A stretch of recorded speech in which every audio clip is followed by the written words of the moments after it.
voices for both of us when it comes to, like, I see a guy when I'm out that I like, head goes down and away, and I pretend like I'm not interested in them at all. So for someone who's kind of, and maybe not, you're not coming from the same starting place necessarily, but for someone who has now found herself in that sort of space where you're very comfortable attracting in the wild, and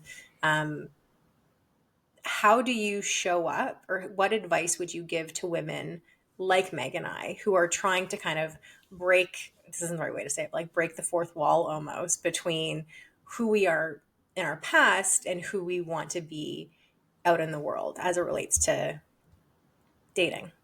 You mean like opening your energy to be approached by people? Yes. Yeah, I love this conversation. First of all, can I curse on this show? Yeah, absolutely. I was shit at opening my energy in person. Like, horrible. I would walk by a cute guy and I'd be like, oh my God, don't look at me. Look at me. Don't look at me. Like, I don't know. It was like all these misfires all the time. Everywhere I went, I totally get that struggle. And so much so that it became something I created a masterclass on because all my clients were dealing with it too. When I went through the trenches to tell you what I'm about to tell you, okay, I messed it up 100 million times and embarrassed myself to give you the honey of what to do about this.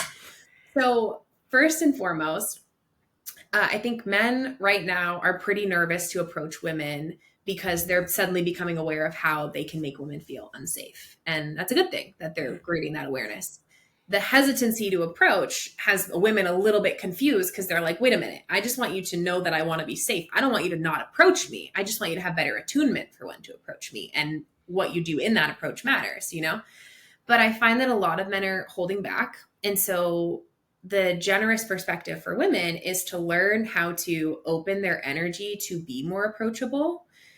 Generally speaking, it takes 6 to 8 times of someone making eye contact before that person is going to feel confident enough to go, you know what, maybe she wants me to approach her. So what you might be thinking is, I looked at him once. I opened the door. He's like, she looked at me once. Maybe it was an accident. Like, it's not enough. It's true though. That makes sense. Yeah. Okay, maybe not 6 to 8 times, but once they're like, oh, I don't know, that could have just been like a fluke. And think about like your instinct of one eye contact is probably not eye contact where you've got like smize and your heart is open, your energy's open, you're ready. Your one eye contact is probably like, you know, like the half smile, dead eyes that you make when you're nervous. You're like, okay, I'm doing it. Exactly. And you just look scared or constipated. Like, yes. When I started noticing that I was interpreting this as rejection, but then I said, you know what? Let me see what I'm doing. I made the face, do this, like after you listen to the show, go in the mirror and be like, what's the face that I make when I want to make eye contact with someone? You'll embarrass yourself. It's like, I'm not coming off how I thought I was. Yeah. So even the piece around eye contact, holding it for truly 2 to 3 seconds and smiling with your eyes is such a big shift. And then committing to it. Like, you have to know that it might take, whether you're at the gym, at the bar, at a coffee shop, it might take 6 to 8 times. But when you start doing that and you do it from an empowered feminine place where you are not seeking validation from them, you're like, I'm interested. I'm going to open my energy to this person. If they approach me, great. If they don't, it doesn't mean anything about me. There's no element of it being personal. Then you have enough inner security to open. If you're going to make it mean something about you, if they don't approach you, it's going to come off in your energy, and it's going to also feel very high stakes for you, which will make it really hard for you to relax, especially if you haven't healed your fears of rejection. You'll feel like you won't ever do that again if they don't approach you the first time. Well, I feel like there's such a key energy that when I go out and I just don't care about meeting someone versus go out and be like, I want to meet someone, scoping out for guys and things like that. The energy that I even now can feel myself giving off is so different. And like the being aware is so, like, it feels so icky in a lot of ways. Because then I'm not being present and enjoying what I'm actually there to enjoy or experience. Yeah. Totally. It's funny too, like just reflecting on what it means to be in your feminine versus your masculine energy. As someone who's like a newbie to this, I'm like, I kind of want to approach a dating situation the way I would feel after like a really good, like long walk with one of my friends, which sounds really odd, but it's like because I was in my body. Like I was like just walking, like, and I'm trying to think of other, like, I mean, after a workout, like I feel great. And like very like connected to my body. And I'm like, cause I'm trying to think like, how do I want to feel when I'm like in that moment? And it's like that level of connection. And I think I still have a lot to do to work on that, to not just feel that like in fleeting moments throughout my day, but like more of that, especially if you're in a place where like, I really would love to meet someone.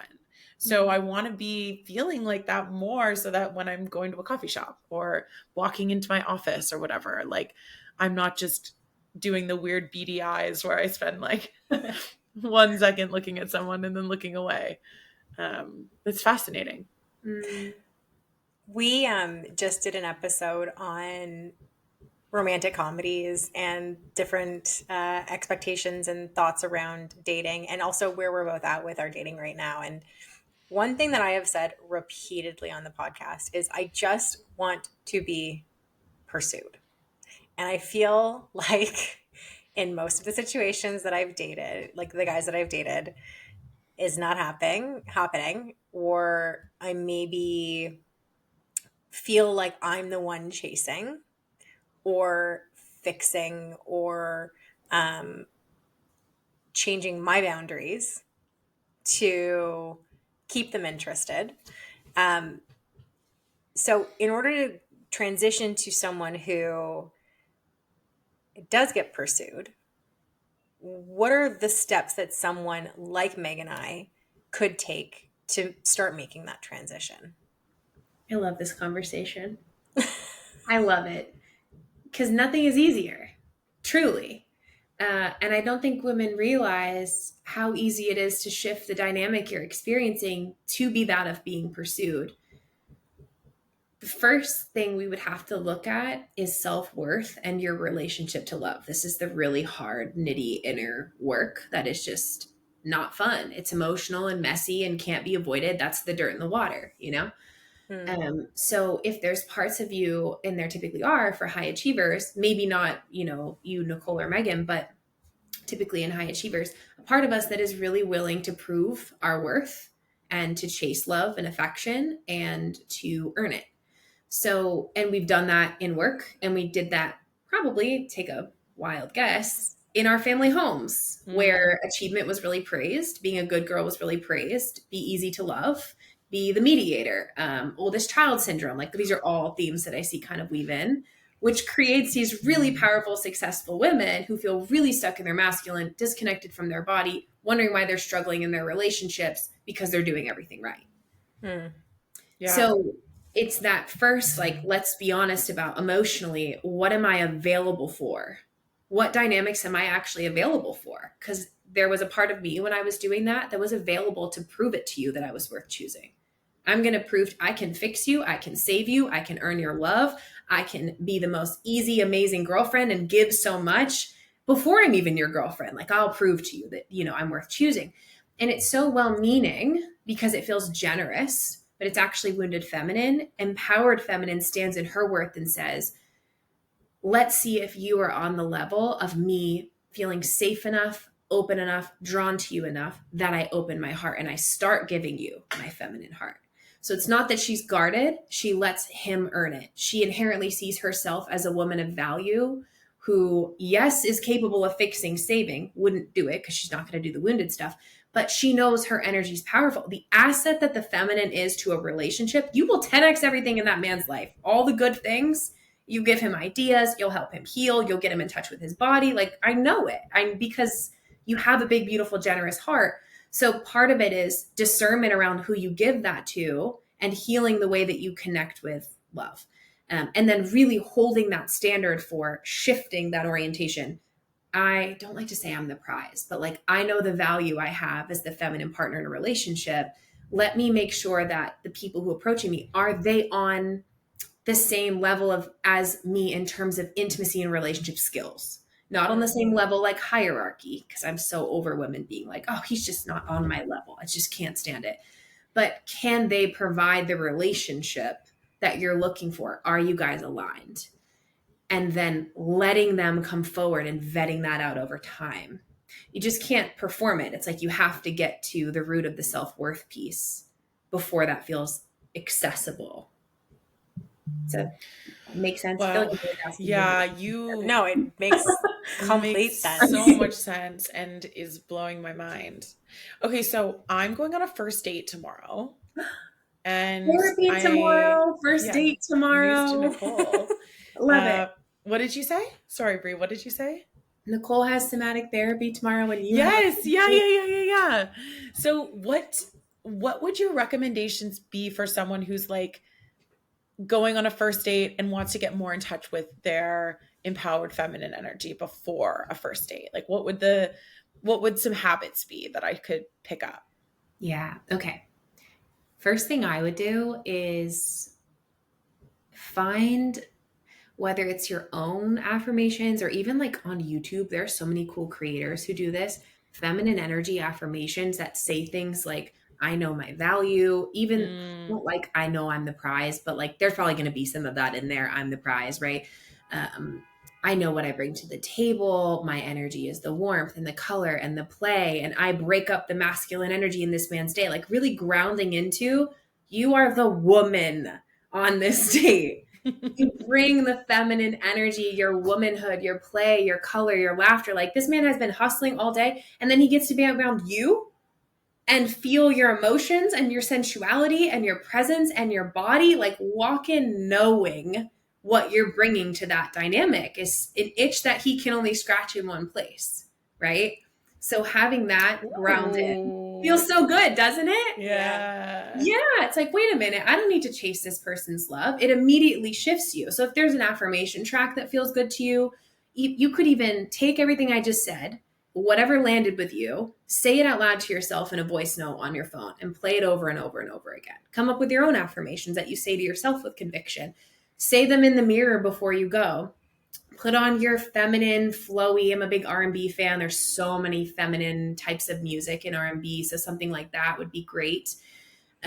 You can really drop into your body as well. That'll be a big one. So if you get nervous before a date, I like to either get there early or do it in your car, where you focus on breathing in all the way to your pleasure center and exhaling out and dropping into your body, like come alive inside your body. Because that felt experience, that's the feminine versus the very cerebral.